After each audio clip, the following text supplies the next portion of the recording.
Record of Ragnarok, Season 1. Hook. The gods decide that humanity is irredeemable and must go extinct after 7 million years of existence. Every 1,000 years, the gods' council meets to decide humanity's fate. The gods decide that humanity is irredeemable and must go extinct after 7 million years of existence. Content. The story opens with the gods gathering for the millennium-long meeting on human extermination. Zeus asks the gods if they will grant humanity another 1,000 years of life. Everyone votes for humanity's expansion, but before the decision is finalized, Brunhild, the eldest of the 13 Valkyrie sisters, interrupts the proceedings and suggests a war between the gods and humans. Ragnarok is a sequence of battles between the gods and humanity, with 13 humans and 13 gods competing for victory.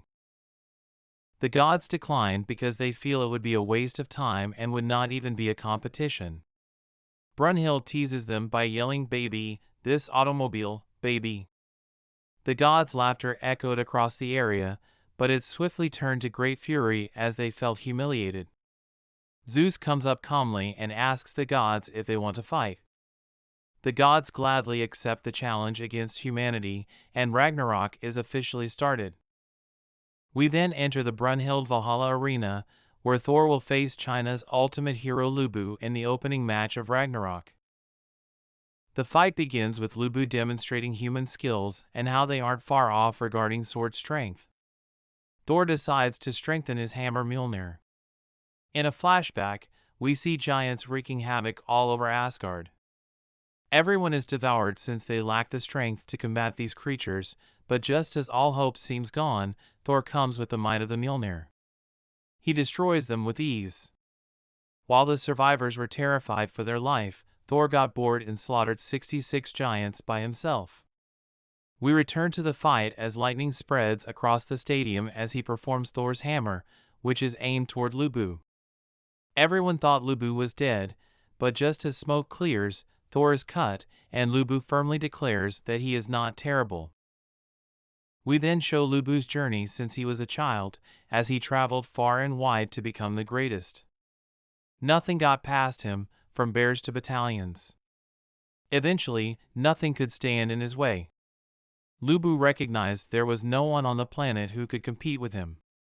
When he was apprehended one day and was going to be hanged, he begged for it to be over since he was dying of boredom.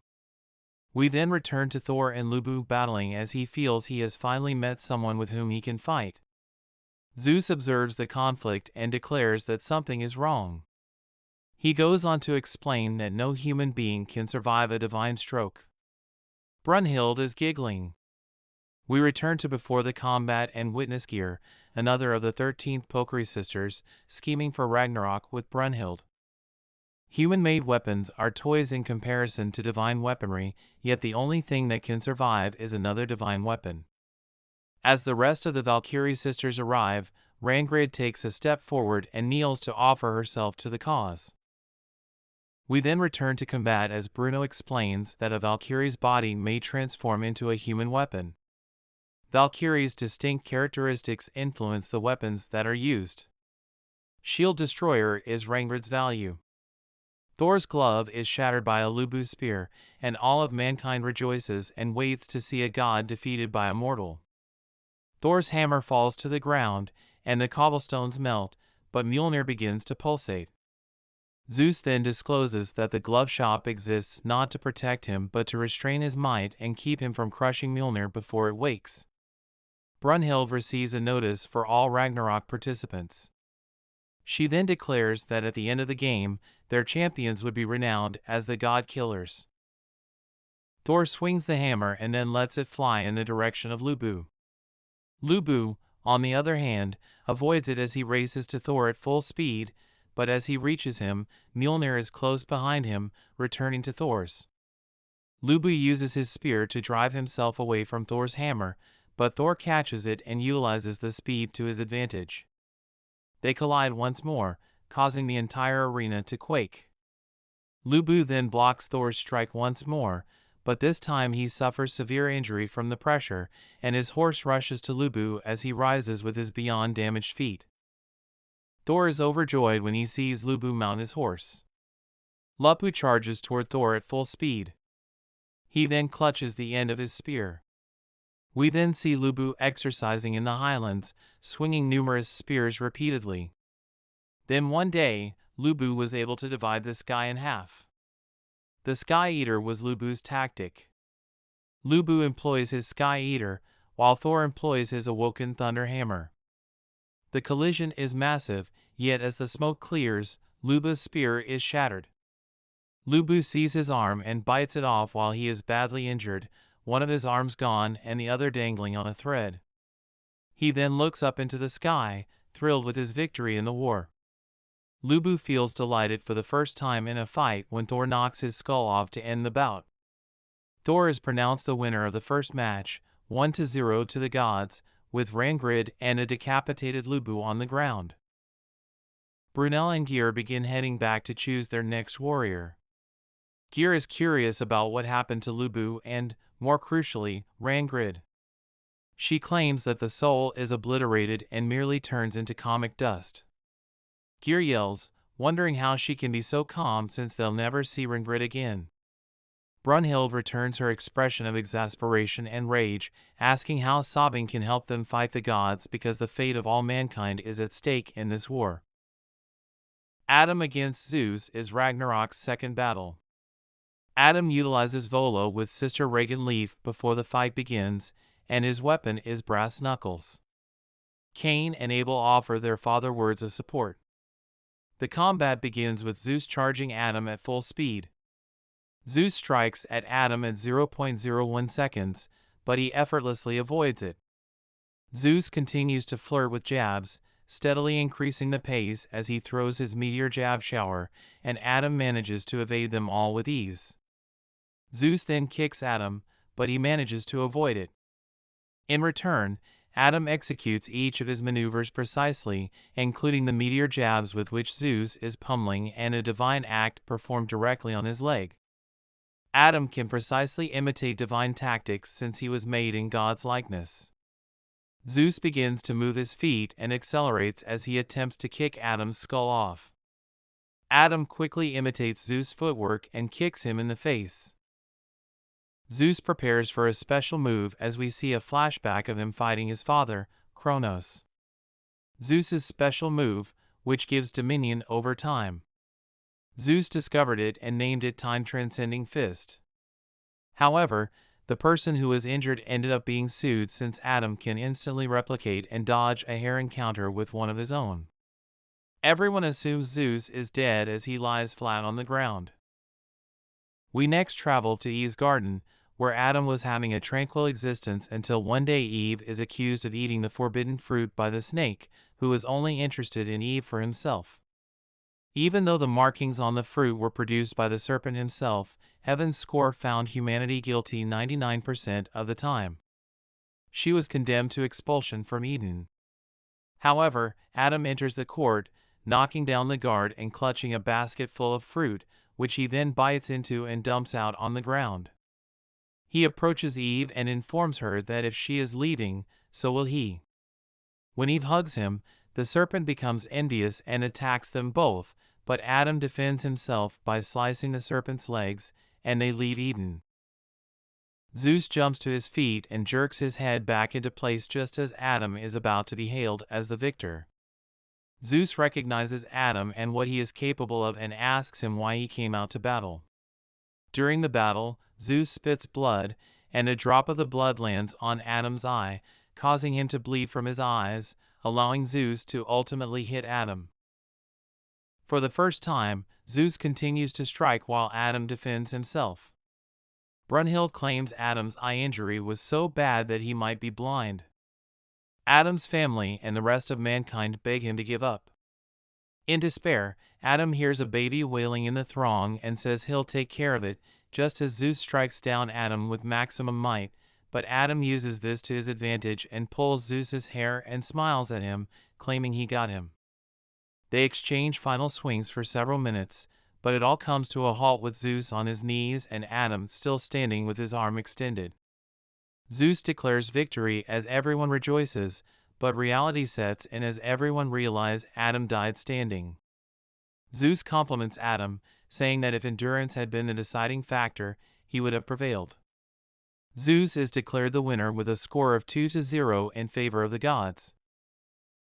Gyr rushes to Brunhild and encounters her sister's Gyr and inquires as to why Reganleif vanished.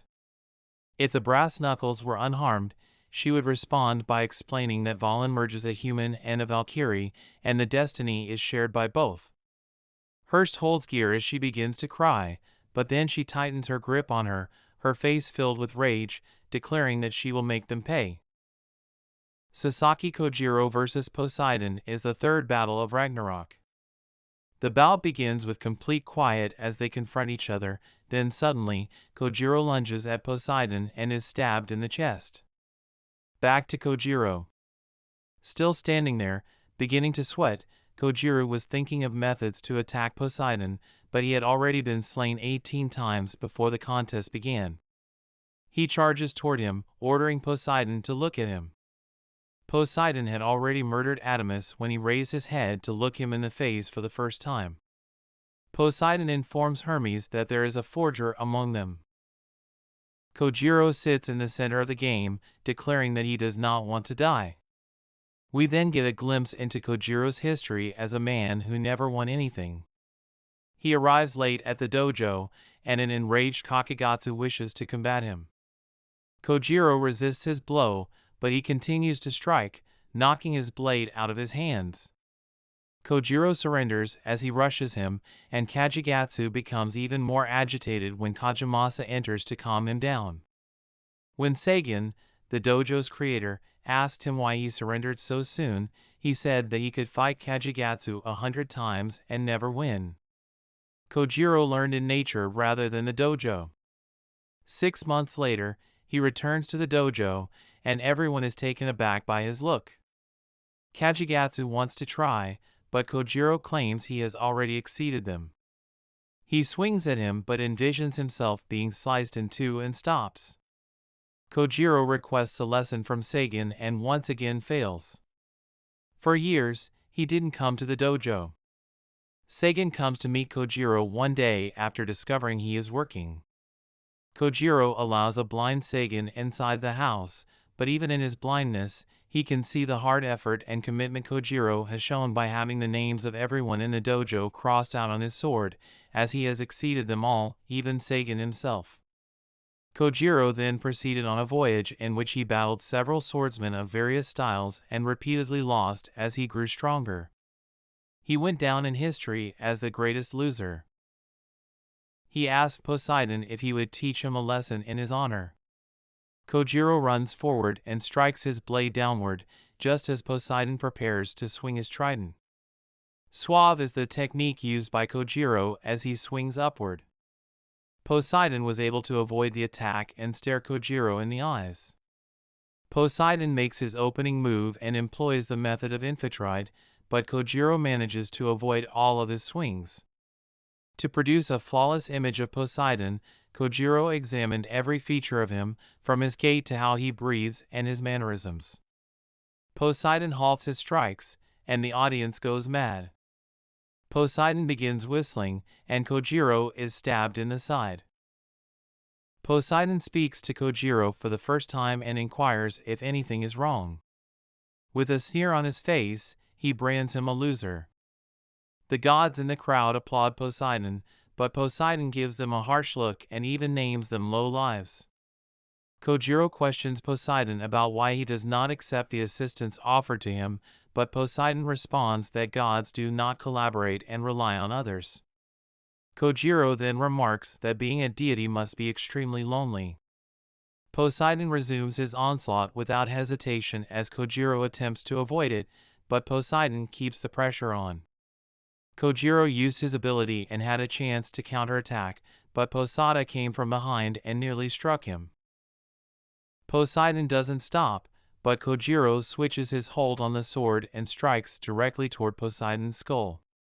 He misses, and Poseidon snaps the sword in half. Kojiro claims he surrenders or would prefer to surrender. Kojiro inquires of Poseidon whether he has ever had to labor so hard for something that he has lost sight of time. He then apologizes for asking, claiming that he never had to. He then adds that the sword contains the history of the hearts of the men he has battled and that he will never lose to someone who does not have his own spirit, and the blades in his hands begin to shine. Kojiro revolumed as the two blades in Kojiro's hands depicts Risa's divided nature. Kojiro asked Poseidon if he wanted to battle to the death. He refers to him as a worm. They begin fighting each other once more. Kojiro was able to injure Poseidon with a wu for the first time in this entire fight by using diverse tactics from numerous individuals he had encountered on his voyage. Not only on his face but also on his upper torso, and humanity, like in the Battle of Adam, began to believe in the impossible. Poseidon suddenly uses his blood to slick his hair back, and with an evil grin, he deems Kojiro arrogant for assuming he could predict his actions and should know his position as a human. He then let go of his grip on Kojiro's shoulder. Poseidon does not allow Kojiro to breathe while he employs the 40-day flood method. This drives him to the breaking point. Kojiro had reached the abyss's bottom. He merely went deeper as he prepared to accept the loss. Everyone he's ever fought with assists him while pretending to swing a sword. Poseidon slashes Kojiro, who is stopped by a straight block as he declares his will to win. The vibrations of the air and the tremors of the earth cause the blade of mankind to reach the bottom of the abyss at that precise time. As Poseidon creeps up on him, Kojiro begins to completely avoid his assaults. Kojiro slashes Poseidon's arm with his trident, but Poseidon catches his own arm and continues. This isn't enough as Kojiro slices Poseidon's other arm, but Poseidon doesn't give up, catching the trident in his lips and continuing to battle. Kojiro finishes the battle by slicing Poseidon across the breast. Poseidon, enraged, brands him a loser as his torso slips out of his body. Winning, according to Kojiro, feels quite amazing. The score is currently 2-1 in favor of the gods. When one of their own falls in front of them, the gods realize they aren't as untouchable as they thought. Zeus, Hermes, Ares, Loki, and Shiva discuss what transpired at the gods' castle. Zeus accepts and acknowledges mankind's might. If they are to triumph against humanity and Brunhild, they must take this seriously. Shiva declares that he will be the next one, but Zeus stops him, saying that the Greek gods have a debt that must be paid. The season ends here.